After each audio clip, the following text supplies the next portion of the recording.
Hello students, आज हम करेंगे अपनी एक्सरसाइज 8.2 का क्वेश्चन नंबर 7। तो क्वेश्चन नंबर 7 में क्या बोल रहा है a milkman sold 2 of his buffaloes for Rs 20,000 each. बोल रहा है एक दूध वाला है, मिल्क मैन होता है दूध वाला क्या करता है, अपनी भैंसों को क्या करता है, सोल्ड करता है। सोल्ड मतलब बेचना। दूध वाला अपनी भैंसों को बेचता है। कितने में बेचता है? 20,000 ईच में, यानी उसके पास 2 भैंसें हैं, एक को भी बेचता है 20,000 में और दूसरी को भी बेचता है 20,000 में। ठीक है, तो इधर जी आपका 20,000 क्या आ गया? Selling price of buffalo. ठीक है, कितना है? 20,000। फिर आगे क्या बोलता है, जब वो बेचता है तो on he made a gain of 5% and on the other A loss of 10%। जब वो एक बफेलो को बेचता है तो उसको क्या होता है? गेन होता है। गेन यानी प्रॉफिट होता है, फ़ायदा होता है। कितना? 5% प्रॉफिट होता है। ठीक है, और जब वो दूसरी भैंस को बेचता है तो उसको क्या होता है? लॉस होता है, यानी नुकसान होता है बेचने पे। कितने परसेंट? 10% नुकसान होता है। तो हमने क्या निकालना है? फाइंड इज ओवरऑल गेन और लॉस। तो हमने निकालना है कि बताओ कि उसको ओवरऑल यानी पूरे में क्या हुआ? गेन हुआ यानी प्रॉफिट हुआ या फिर लॉस हुआ? प्रॉफिट फ़ायदा हुआ या फिर नुकसान हुआ? तो हिंट में क्या दिया है कि find cost price of each, कि पहले दोनों को क्या निकालो? कॉस्ट प्राइस निकालो, बफेलो 1 का भी और बफेलो 2 का भी। कॉस्ट प्राइस यानी कि कितने में हमने उसको ख़रीदा था। ठीक है, तो देखो ये क्वेश्चन बिल्कुल आपके क्वेश्चन नंबर 5 की तरह ही है। क्वेश्चन नंबर 5 में क्या था कि एक VCR और टीवी को क्या किया था, हमने ख़रीदा था 8,000 रुपये में, है ना। तो फिर उसको शॉपकीपर ने बेचा। बेचने पे VCR को क्या हुआ था? लॉस हुआ था 4% का, है ना। और जब टीवी को ख़रीदा था तो उसको प्रॉफिट हुआ था 8% का, है ना। तो हमने क्या निकाला था लास्ट में कि उसको गेन हुआ था या लॉस हुआ था। ठीक है, उसकी परसेंट निकाली थी। तो उस क्वेश्चन में आपको क्या गिवन था? कॉस्ट प्राइस गिवन थी, है ना। उस क्वेश्चन में आपको कॉस्ट प्राइस गिवन थी कि हमने क्या किया, VCR और टीवी को इतने में ख़रीदा था। कॉस्ट प्राइस यानी ख़रीदना। लेकिन उधर क्या निकालना था? उधर क्या निकाला था हमने? सेलिंग प्राइस को निकाला था। लेकिन इस क्वेश्चन में क्या है? इस क्वेश्चन में हमको सेलिंग प्राइस गिवन है कि हमने बफेलोस को इतने रुपीज़ में क्या किया? बेचा, सेल किया। लेकिन इधर क्या फाइंड करना है हमें? इधर हमको कॉस्ट प्राइस फाइंड करना है। ठीक है, कि बफेलो को हमने कितने रुपीज़ में ख़रीदा। ठीक है, और जितने रुपीज़ में बेचा वो हमें ऑलरेडी गिवन दिया हुआ है। कितने? 20,000 रुपीज़ में बफेलो 1 को भी बेच दिया हमने और बफेलो 2 को भी 20,000 रुपीज़ में ही बेचा। तो फाइंड क्या करना है? सबसे पहले उनकी कॉस्ट प्राइस। तो जिस चीज़ को हम फाइंड करते हैं वो चीज़ हम लेट करके चलते हैं। हम मैंने बताया ना आपको। तो पहले इधर लिख लेते हैं बफेलो 1 और बफेलो 2। ठीक है, देखो सेलिंग प्राइस ऑफ किसका? जो बफेलो 1 है, यानी हमने बफेलो जो पहली एक भैंस है उसको हमने कितने रुपीज़ में सेल किया, बेचा? 20,000 में। और बफेलो 2 उसका भी सेलिंग प्राइस कितना है? 20,000। ठीक है, तो हमने फाइंड क्या करना है? पहले कॉस्ट प्राइस निकालना है ना पहले। तो जो चीज़ हमने निकालनी है वो हमने लेट कर लिया कि let cost price equal to RS X। Cost price यानी कितने में हमने उसको ख़रीदा था, वो चीज़ हमने फाइंड करनी है। तो वो चीज़ हमने क्या कर ली? लेट कर ली। तो इधर भी कॉस्ट प्राइस लेट कर ली, कितना? RS Y। ठीक है, अब देखो जो बफेलो 1 है उसको जब हमने क्या किया था? बेचा था, तो हमें क्या हुआ था? गेन हुआ था, यानी प्रॉफिट हुआ था। कितने परसेंट प्रॉफिट हुआ था? 5% प्रॉफिट हुआ। तो प्रॉफिट इज इक्वल टू कितना हुआ था? 5% प्रॉफिट हुआ था। किस पे हुआ था प्रॉफिट? ऑफ कॉस्ट प्राइस पे। हमेशा जब भी प्रॉफिट किस पे होता है? हमेशा एक बात याद रखना, जो प्रॉफिट हो या फिर लॉस हो वो हमेशा किस पे होता है? कॉस्ट प्राइस पे ही होता है। ठीक है, तो 5% of cost price. Cost price कितना है? X, तो 5% ऑफ X। ठीक है, अब देखो 5% का साइन हटा तो 5 डिवाइड बाई 100 ऑफ की जगह multiply is equal to X। अब देखो 5 1 जा 5 और 5 20 जा 100 और 1 बचा ऊपर, 1 मल्टीप्लाई X। X मल्टीप्लाई 1 कितना होता है? X ही होता है ना। और डिवाइड में कितना आ गया? 20। तो इतना हमें क्या हुआ? प्रॉफिट हुआ। ठीक है, अब देखो लॉस। अब जब दूसरी भैंस को हमने बेचा तो हमको क्या हुआ था? लॉस हुआ था दूसरी भैंस को बेचने पे, कितना 10%, ठीक है। तो लॉस कितना हुआ 10% हुआ। तो 10% ऑफ किस पे, कॉस्ट प्राइस पे। याद रखना एक बात कि प्रॉफिट और लॉस जो होता है वो किस पे होता है, हमेशा कॉस्ट प्राइस पे ही होता है। तो कॉस्ट प्राइस कितनी लेट की है हमने, जो हमने फाइंड करनी है वाई, ठीक है। तो परसेंट का साइन होता है तो नीचे डिवाइड में क्या आता है 100 आता है, ऑफ की जगह मल्टीप्लाई, ठीक है। अब 10 1 जा 10 और 10 10 जा 100 और 1 मल्टीप्लाई वाई, तो वाई आएगा और डिवाइड में क्या है 10, तो जी हमें क्या हुआ लॉस हुआ, ठीक है। तो आपको प्रॉफिट हुआ ना, तो प्रॉफिट हमने फाइंड किया x डिवाइड बाई 20। तो प्रॉफिट होने का मतलब क्या है, प्रॉफिट होने का मतलब ये है कि आपकी जो भैंस है वो ज़्यादा में बेची गई, ठीक है। आपकी जो भैंस है, प्रॉफिट का मतलब होता है ना फ़ायदा, प्रॉफिट का मतलब कि आपकी जो भैंस है वो ज़्यादा में बेची जा रही है।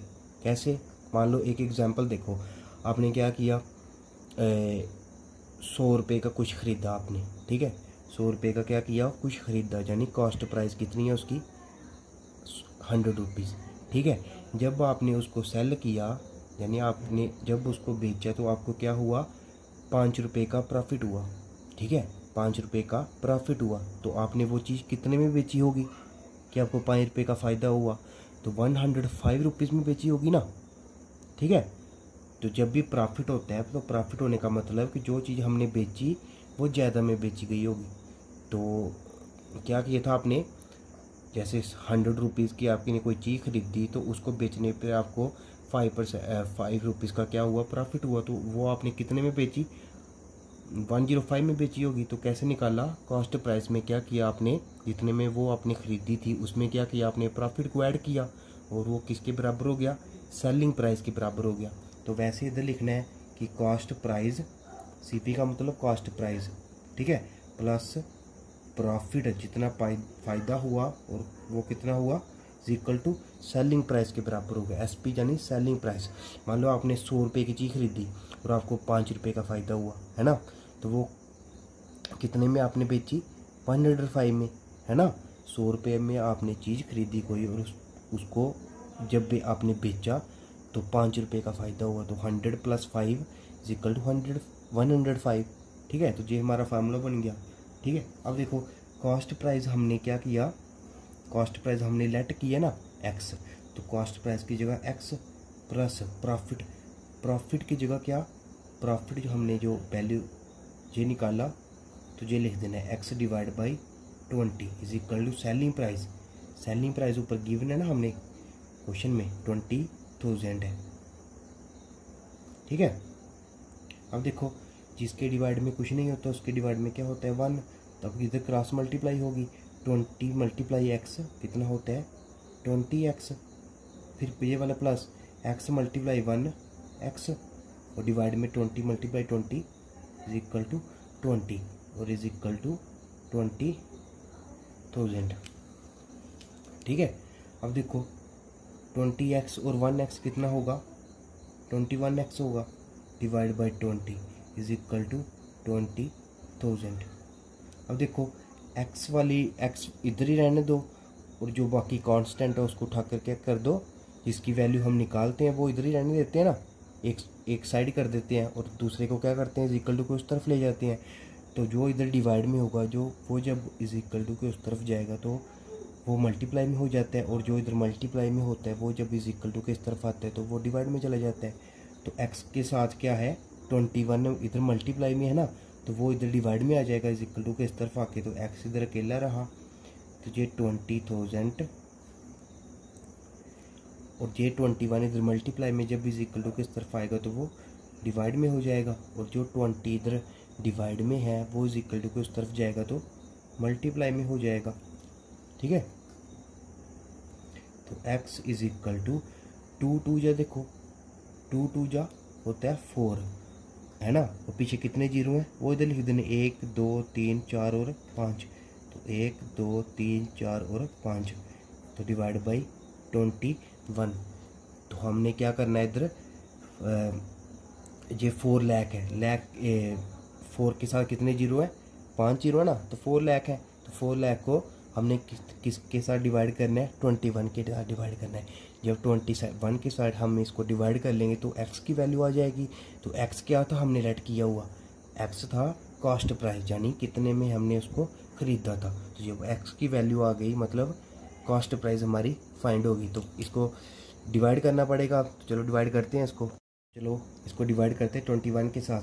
देखो 21 1 जा 21, ठीक है।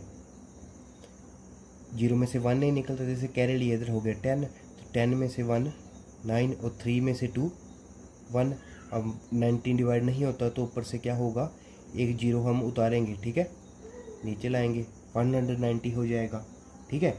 अब 21 को किसके साथ मल्टीप्लाई करें, 9 के साथ मल्टीप्लाई करेंगे तो क्या आएगा 189, ठीक है। तो इधर इसमें से इसको माइनस किया तो 1 बचा, ठीक है। अब इस वाले 0 को नीचे लाएंगे तो जी हो गया 10। अब देखो इधर 10 छोटा है ना 21 से, तो जब भी ऐसा होता है कि ये वाला जो टर्म है वो छोटी होगी तो क्या हम क्या करेंगे, इधर हम 0 लगाएंगे, ठीक है। और फिर क्या करेंगे 21 0 का क्या होगा 20, किसी नंबर को भी जब हम 0 के साथ मल्टीप्लाई करते हैं तो वो 0 ही हो जाता है। 21 0 का 0 है ना, 21 0 का 0 और 10 में से 0 को निकाला तो 10 ही बचता है ना। तो अब ऊपर से ये वाला 0 उतारेंगे, ये वाला इधर आया, ठीक है। तो उधर 100 बचा ना, तो 21 को किसके साथ मल्टीप्लाई करेंगे 4 के साथ, तो क्या आता है 84 आएगा। तो क्या आया 84। अब इसको माइनस करेंगे जब हम तो क्या आएगा, इधर से 1 कैरी लिया इधर हो गया 10, इधर से कैरी लिया इधर हो गया 10, इधर 9 बचे पीछे, 10 में से 4 निकाले 6 और 9 में से 8 निकाले 1 और पीछे 0 बच गया था, ठीक है। तो 16। अब ऊपर से जे वाला 0 हम लेंगे तो 160 बचा, ठीक है।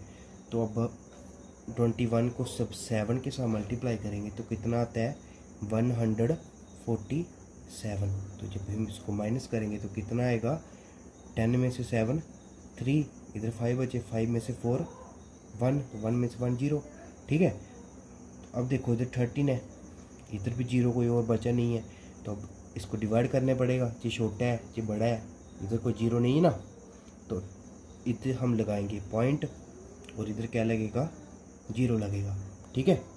अब देखो 21 को किसके साथ मल्टीप्लाई करें, 21 को जब 6 के साथ मल्टीप्लाई करेंगे तो क्या आता है 126।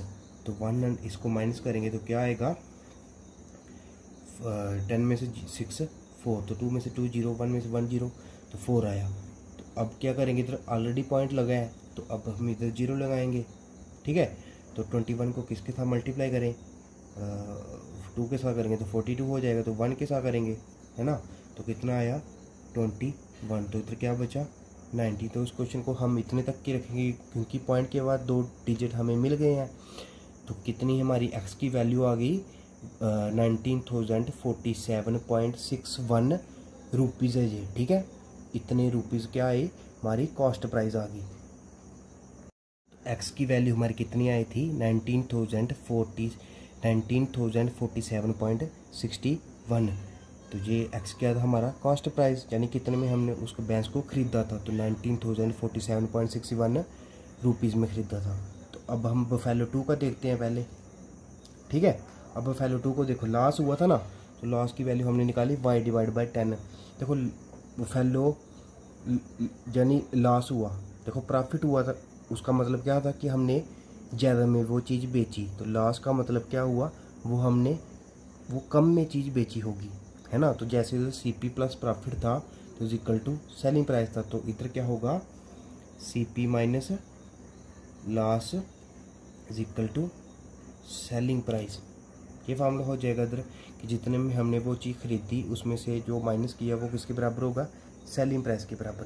लॉस का मतलब नुकसान, तो जितने में वो चीज़ हमने खरीदी होगी, ठीक है, तो कुछ लॉस हुआ होगा तो इक्वल टू किसके बराबर है, सेलिंग प्राइस के बराबर, यानी वो कम में बेची गई होगी, ठीक है। आगे तो CP हमने लेट किया था y, तो y माइनस लॉस कितना है y divide by 10 is equal to selling price कितना है 20,000। तो अब देखो क्रॉस मल्टीप्लाई करेंगे, जिसके डिवाइड में कुछ नहीं उसके डिवाइड में 1, तो 10y जा 10y माइनस y डिवाइड में कितना 10, 10 1 जा 10 इज इक्वल टू 20,000। अब 10y में से 1y को निकाला तो 9y बचा, divide by 10 is equal to 20,000। अब देखो y को इधर रहने देना, जो इधर मल्टीप्लाई में है वो इज इक्वल टू के इस तरफ जाकर डिवाइड में चला जाएगा, है ना, और जो डिवाइड में है वो उधर मल्टीप्लाई में चला जाएगा। ये डिवाइड में है ना, इज इक्वल टू के इस तरफ जाके वो मल्टीप्लाई में आ जाएगा, और जो इधर मल्टीप्लाई में है वो इज इक्वल टू के इस तरफ आके डिवाइड में आ जाएगा। तो y इज इक्वल टू देखो 2 1 जा 2 और कितने जीरो हैं पीछे, 2 1 जा 2 और पीछे कितने जीरो, 1 2 3 4 और 5, 3 4 और 5। अब y is equal to 2 lakh divide by 9। तो जब हम इसको डिवाइड करेंगे, ये वो आपका काम है, इस डिवाइड को आप खुद करोगे, जैसे मैंने पीछे किया ना वैसे आप इसको खुद करोगे। तो मैं इधर सीधा लिख रहा हूँ y की वैल्यू कितनी आएगी 2.22 यानी 20,222.22। ठीक है, तो y क्या था हमारा कॉस्ट प्राइस थी ना, तो कॉस्ट प्राइस सेकंड बफेलो को कितनी आएगी 22,222.22। ठीक है, अब हमें क्या बताना है कि उसको जब उसने क्या किया, दोनों भैंसों को जब बेचा तो उसको गेन हुआ, प्रॉफिट हुआ या फिर लॉस हुआ। ठीक है, तो वो हम कैसे बताएंगे, जैसे हमने VCR वाले क्वेश्चन में बताया था कि दोनों की कॉस्ट प्राइस को पहले प्लस करेंगे दोनों बफेलो की, फिर दोनों की जो सेलिंग प्राइस है जितने में हमने उसको बेचा उन दोनों को प्लस करेंगे, फिर देखेंगे कि बड़ा कौन है, प्रॉफिट हो रहा है या लॉस हो रहा है ना। तो फिर जब हम पता लग जाएगा तो हम फाइंड कर लेंगे। ठीक है, तो total cost price of both buffalo, both यानी दोनों बफेलो, तो इसको और इसको दोनों को प्लस कर देंगे। ठीक है, स्कोर 22,222.22 दोनों को जब प्लस करेंगे तो टोटल कॉस्ट प्राइस कितनी आएगी RS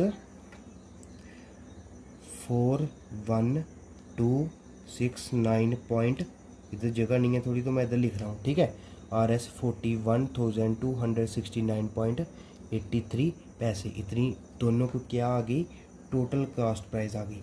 अब टोटल सेलिंग प्राइस फाइंड करेंगे। ठीक है, आप बोथ बफेलो, तो सेलिंग प्राइस कितनी है दोनों की 20,000 है, तो 20,000 और 20,000 को जब हम प्लस करेंगे तो वो कितना आएगा RS 40,000 आएगा। ठीक है, तो टोटल कॉस्ट प्राइस आ गई 41,269.83 और टोटल सेलिंग प्राइस आ गई 40,000। तो देखो कॉस्ट प्राइस बढ़ी है या फिर सेलिंग प्राइस बढ़ी है, तो कॉस्ट प्राइस बढ़ी है ना, 41,000 बढ़ा है या 40,000 बढ़ा है, 41,000 बढ़ा है यानी कॉस्ट प्राइस बढ़ी है। तो कॉस्ट प्राइस मतलब कितने में हमने उसको ख़रीदा था। ठीक है, कितने में ख़रीदा था 41,000 में 41,269.83 रुपीज़ में ख़रीदा था और उसको बेचा कितने में 40,000 में बेच दिया। तो बताओ कि हमने ज़्यादा में ख़रीदा था और कम में बेचा तो हमको लॉस हुआ या प्रॉफिट हुआ, तो लॉस हुआ ना। तो जब भी सेलिंग प्राइस कॉस्ट प्राइस से ये किसका साइन होता है लेस देन का, जब भी सेलिंग प्राइस कॉस्ट प्राइस से कम होती है तो हमको हमेशा क्या होता है लॉस। ठीक है, लॉस ऑलवेज, हमें हमेशा नुकसान होता है। ठीक है, हमको लॉस हुआ ना, तो लॉस को हम कैसे फाइंड करेंगे, कॉस्ट प्राइस में से सेलिंग प्राइस को माइनस कर देते हैं, तो ये फार्मूला लॉस का।